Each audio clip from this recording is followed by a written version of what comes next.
રોગચાળો વધી ગયો હોવાનો ધારાસભ્યએ લખેલા પત્ર બાદ સુરત મનપાના આરોગ્ય વિભાગ દ્વારા માહિતી અપાઈ હતી અને આરોગ્ય વિભાગ દ્વારા કરાયેલી કામગીરીની વિગત આપી હતી। સુરતમાં ચોમાસાની ઋતુમાં રોગચાળાએ માથું ઉચક્યું અને સુરતમાં વધુ 2 લોકોના રોગચાળામાં મોત થયા છે તો 85 મેલેરિયાના જ્યારે 49 ડેન્ગ્યુના કેસ સપ્ટેમ્બર મહિનામાં નોંધાયા છે। ગત મહિનામાં 26 લાખ ઘરોમાં સર્વે થયો હતો, તેમાંથી 66,000 ઘરોમાં મચ્છરોના ઉત્પત્તિ સ્થાન મળ્યા છે। ચાલુ મહિનામાં 13 લાખ ઘરમાં સર્વે કરાયો છે તો 4,000 મચ્છર ઉત્પત્તિ સ્થાન આઈડેન્ટિફાઈ થયા હતા। 39 લાખ લોકો પાસેથી વહીવટી ચાર્જ વસૂલવામાં આવ્યો છે જ્યારે 39 લાખ ઘરોમાં 2 મહિનામાં સર્વે થયો હતો। આ સર્વેમાં 16,000 તાવના કેસ સામે આવ્યા છે જ્યારે 868 આરોગ્ય વિભાગની ટીમ દ્વારા કામગીરી કરવામાં આવી રહી છે। જે મચ્છરના ઉપદ્રવ સ્થાન મળ્યા હોય તેવા 9,000 લોકોને નોટિસ પાઠવવામાં આવેલ છે।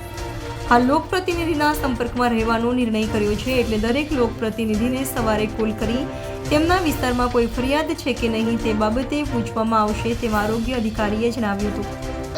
સુરત મહાનગરપાલિકા દ્વારા ચાલુ વર્ષે ચોમાસું જ્યારથી ચાલુ થયું ત્યારથી અત્યાર સુધી કોઈ પણ દિવસ રજા આપ્યા વગર સતત કામગીરી ચાલુ છે। અમારા 686 જેટલા સર્વેલન્સ વર્કરો રોજે રોજ હાઉસ ટુ હાઉસ સર્વે કરે છે, ઘરોની અંદર જઈ અને મચ્છરના ઉત્પત્તિ સ્થાનો શોધે છે। ઓગસ્ટ મહિનાની અંદર અમારા વર્કરો દ્વારા 26 લાખ જેટલા ઘરોની અંદર વિઝિટ કરવામાં આવેલી અને લગભગ 26 લાખ ઘરોમાંથી 66,000 ઘરોમાં અમને મચ્છરના ઉત્પત્તિ સ્થાનો મળેલા। સપ્ટેમ્બર મહિનાની વાત કરું તો અત્યાર સુધીમાં અમારા દ્વારા 12 લાખ કરતાં વધારે ઘરોની અંદર સર્વે કરવામાં આવેલું છે અને એમાંથી 4,500 જેટલા મચ્છરોના ઉત્પત્તિ સ્થાનો મળ્યા છે।